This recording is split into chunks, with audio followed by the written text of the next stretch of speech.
Hi friends, T-Square പുതിയൊരു വീഡിയോയിലേക്ക് സ്വാഗതം. നമ്മൾ ഇന്നത്തെ വീഡിയോ ഡിസ്കസ് ചെയ്യാനായിട്ട് പോകുന്ന ഒരു ക്യാമറയെ കുറിച്ചിട്ടാണ്. നമുക്കറിയാം അത്യാവശ്യം ഫേമസ് ആയിട്ടുള്ള ഒരു ക്യാമറ മാനുഫാക്ചറിങ് കമ്പനിയാണ് Fujifilm എന്ന് പറയുന്നത്. Fujifilmന്റെ ഏറ്റവും പുതിയതായിട്ട് അവർ അനൗൺസ് ചെയ്ത ഒരു ക്യാമറയാണ് Fujifilm X-E4 എന്ന് പറഞ്ഞിട്ടുള്ള ക്യാമറ. അപ്പോൾ ആ ക്യാമറയെ കുറിച്ചാണ് നമ്മൾ ഈ ഒരു വീഡിയോ ഡിസ്കസ് ചെയ്യാനായിട്ട് പോകുന്നത്. അതിൻ്റെ സ്പെസിഫിക്കേഷൻസ് ബാക്കിയുള്ള കാര്യങ്ങളൊക്കെ തന്നെ നമ്മൾ പറയും. നേരെ വീഡിയോയിലേക്ക് പോകാം. സ്പെസിഫിക്കേഷനെ കുറിച്ച് നോക്കുകയാണെങ്കിൽ ആദ്യം നമ്മൾ അതിൻ്റെ സെൻസറിനെ കുറിച്ച് സംസാരിക്കുകയാണെങ്കിൽ 26 മെഗാ പിക്സലിൻ്റെ ഒരു APS-C സെൻസറാണ് ഈ ഒരു ക്യാമറയിൽ വന്നിട്ടുള്ളത്.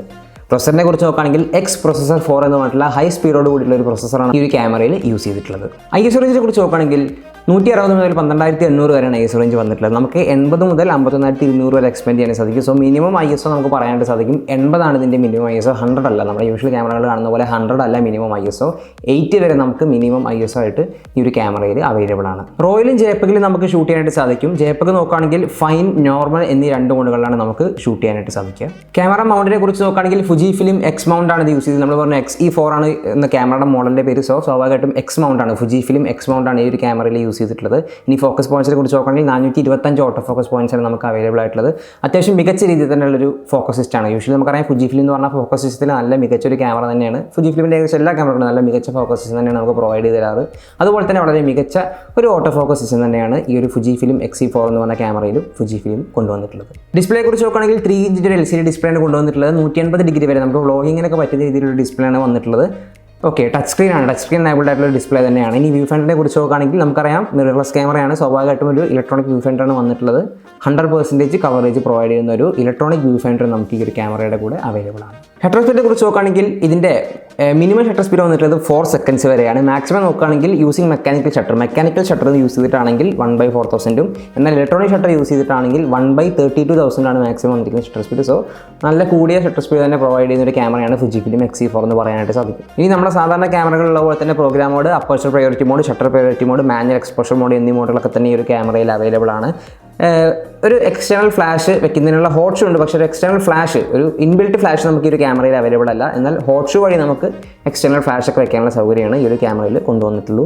ഇനി നമ്മൾ കണ്ടിന്യൂസ് ടൈമിനെ കുറിച്ച് നോക്കുകയാണെങ്കിൽ 8 frames per second നമുക്ക് മെക്കാനിക്കൽ ഷട്ടർ യൂസ് ചെയ്തിട്ട് കവർ ചെയ്യാനായിട്ട് അല്ലെങ്കിൽ ക്യാപ്ചർ ചെയ്യാനായിട്ട് സാധിക്കും. 20 frames per second വരെ നമുക്ക് ഇലക്ട്രോണിക് ഷട്ടർ യൂസ് ചെയ്തിട്ടും ക്യാപ്ചർ ചെയ്യാനായിട്ട് സാധിക്കും. ഇനി വീഡിയോ കേബിലിറ്റി കുറിച്ച് നോക്കുകയാണെങ്കിൽ 4K 30, 25, 24 എന്നീ ഫ്രെയിംസുകൾ നമുക്ക് ക്യാപ്ചർ ചെയ്യാനായിട്ട് സാധിക്കും. ഫുൾ HD നോക്കുകയാണെങ്കിൽ 240, 120, 60, 30, 25, 24 അങ്ങനെ ഡിഫറൻ്റ് ആയിട്ടുള്ള ഫ്രെയിംസിൽ നമുക്ക് കവർ ചെയ്യാൻ പറ്റും. സോ 4K 30 ഫ്രെയിംസ് അഥവാ 4K കേപ്പബിലിറ്റിയുള്ള ഒരു ക്യാമറയാണ് Fujifilm X-E4 എന്ന് പറയാൻ സാധിക്കും. ഓൾസോ നമ്മുടെ ഫുൾ HD നോക്കുകയാണെങ്കിൽ 240 ഫ്രെയിംസ് വരെ നമുക്ക് ക്യാപ്ചർ ചെയ്യാനായിട്ട് സാധിക്കും. 240 FPS നമുക്ക് ഷൂട്ട് ചെയ്യാനായിട്ട് സാധിക്കും. സോ ഒരു 10x വരെയൊക്കെ നമുക്ക് സ്ലോ മോഷൻ ആക്കാനായിട്ട് സാധിക്കും. സോ മികച്ച രീതിയിലുള്ള ഫുട്ടേജ് തരുന്ന ഒരു നല്ല മികച്ച ഒരു വീഡിയോ കേപ്പബിലിറ്റി തന്നെയാണ് Fujifilm X-E4 എന്നുള്ള ക്യാമറയ്ക്കുള്ളത്. പിന്നെ നോക്കുകയാണെങ്കിൽ ഇതിൻ്റെ ഒപ്പം വന്നിട്ടുള്ള മൈക്രോഫോൺ എന്ന് പറയുന്നത് സ്റ്റീരിയോ മൈക്രോഫോൺ ആണ്. സാധാരണ ക്യാമറകളുള്ള പോലെ തന്നെ സ്റ്റീരിയോ മൈക്രോഫോണാണ് ഈ ഒരു ക്യാമറയിൽ വന്നിട്ടുള്ളത്. അതിൽ വന്നിട്ടുള്ള സ്പീക്കറിനെ കുറിച്ച് നോക്കുകയാണെങ്കിൽ മോണോ സ്പീക്കറാണ് വന്നിട്ടുള്ളത്.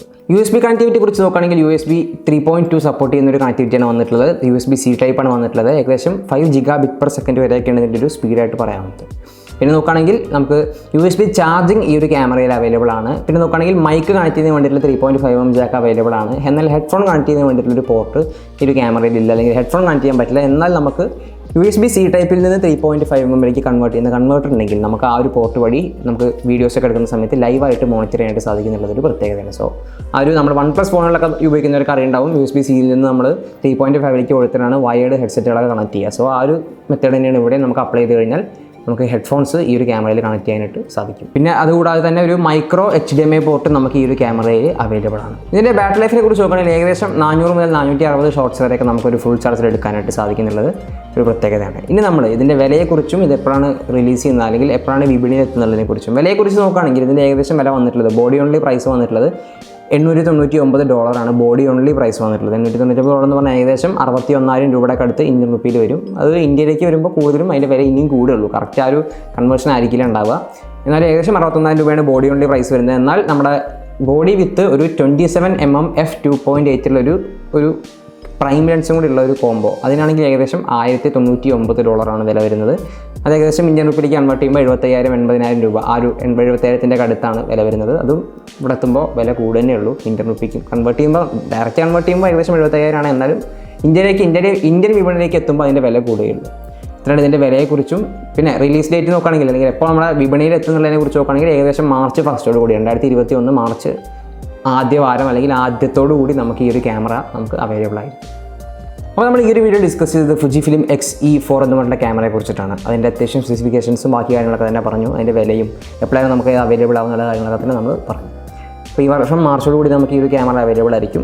Fujifilm എന്ന് പറഞ്ഞാൽ അത്യാവശ്യം നല്ല രീതിയിലുള്ളൊരു ക്യാമറ മാനുഫാക്ചേഴ്സാണ്. സോ അവരുടെ ക്യാമറ വളരെ നന്നായിരിക്കും, അല്ലെങ്കിൽ മികച്ച ക്യാമറകളാണ്. ഇതുവരെ ഇറങ്ങിയതൊക്കെ തന്നെ വളരെ മികച്ച രീതിയിലുള്ള, ഇപ്പോൾ ഫോക്കസ് സിസ്റ്റത്തെ കുറിച്ച് നോക്കുകയാണെങ്കിൽ വീഡിയോയ്ക്കൊക്കെ തന്നെ വളരെ മികച്ച ക്യാമറകൾ തന്നെയാണ് Fujifilm റിലീസ് ചെയ്തിട്ടുള്ളത്. അപ്പോൾ ഇനിയും പുതിയ പുതിയ ക്യാമറകൾ Fujifilm റിലീസ് ചെയ്യാൻ നിൽക്കുന്നുമുണ്ട്. ഓക്കെ, അപ്പോൾ ഈ ഒരു ക്യാമറയെക്കുറിച്ച് എല്ലാവർക്കും മനസ്സിലായെന്ന് കരുതുന്നു. മറ്റൊരു വിഷയമായിട്ട് വീണ്ടും കാണാം. അതുവരേക്കും ബൈ.